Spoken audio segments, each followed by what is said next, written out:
көрбөй калдык, но сүрөттөрүн алдык. Эртең мененки саат 9-га алар келинчек экөө 2 плакат жазып алып, бирөөсүндө ошо Путин агрессор, убийца, баскыч, экинчисинде бизге Россиялык базанын кереги жок, ысык көлдө бомбаларыңдын кереги жок деген ушундай 2 плакат алып, экөө эле туруп митингге этишиптир. Сразу эле дароо милициялар алып кетет.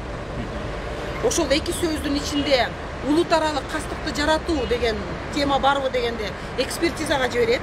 Азыр бизде Кыргызстанда экспертизанын баарын бир колго топтоп бүт барын укук коргоо органдарында иштейт деген нерсени кылып атышат. Милициялар 2 саатка жеткизбей бир эксперттен ооба бул жерде улут аралык кастыкты жаратуу бар деген корутундуну чыгарышат.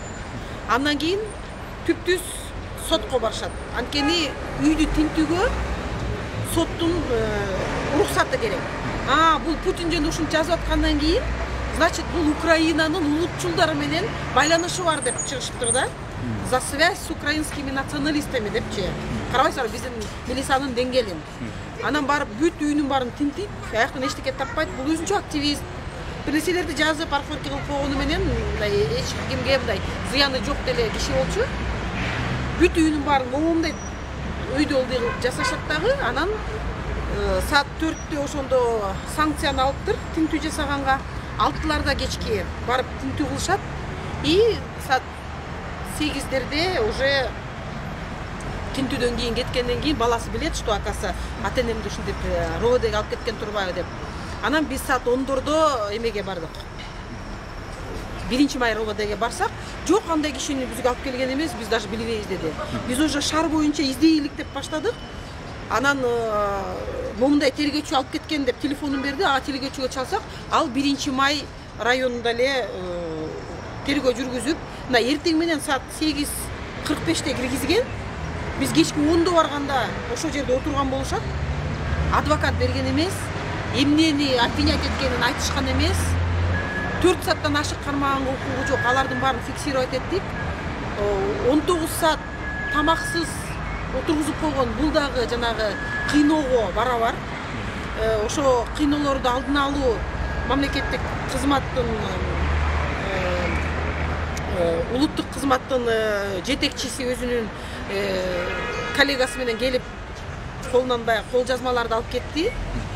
Анан биз ошо бүгүнкү күн уже түнү менен ошо жерде болдук. Саат 4:30-да тамак киргиздик, тамак жеп койсун деп. Анан биз ойлогонбуз, чыгарып элет болуш керек депчи. Жок, алар 48 саат кармайбыз. Андан кийин сотко башкаруу чарасын камакка алуу боюнча деп 313 берене бар. Ал ушундай улут аралык кастыкты жаратуу деп ал экстремизм беренесине кирип кетет. Ошонун экинчи бөлүгүн кылып коюптур. Жалгыз эмес, в сговоре лиц депчи, аял экөө чыкканда, аял экөөнүн ортосунда сговор бар болуп, группа болуп чыгышкан экен депчи. Эмне Кыркчоро Кытайга каршы митинг жасаганда эмне үчүн улут аралык кастыкты жаратуу деген маселе коюлган жок. Анткени себеби биздин улуттук коопсуздук кызматында ФСБнын кураторлору бар. Кыркчоро алар менен чоң иштешет, меморандуму бар. Анан кытайлыктарды көтөргүн дегенде акырын маселени көтөрүп коюп, митингдерди жасап, кытайлыктардын тизгиндерин тартып коюп ушинтип жасай беришет. А мында бир киши башка мамлекеттин президенти жөнүндө өзүнүн пикирин жазып алып туруп, мирный эле митингге чыкса, мынакей улут аралык кастык. Улут аралык кастык деген болгондо ал жерге улут жазыш керек.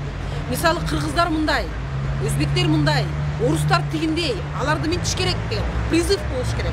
Ошондо ушул беренени колдонсо болот. А бул жерде анын чакырыгын ушуну камап койгон үчүн биз угуп атабыз, а так көрсө бир 10 киши көрмөк. Нурлан өзү баягы бизде айтып коет го, активист. Жаш дейин десем, биз куракка эле келип калды, уже биз деле өзүбүз жаш деле эмес, орто жашка келип калдык. Өзү активист.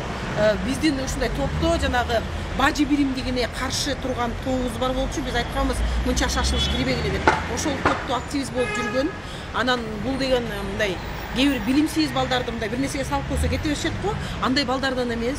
Бул аналитиканы жасап, өзү Казакстандан жогорку окуу жайдан окуп келген, билими бар, өзүнүн идеясы боюнча ал түшүнүп атат.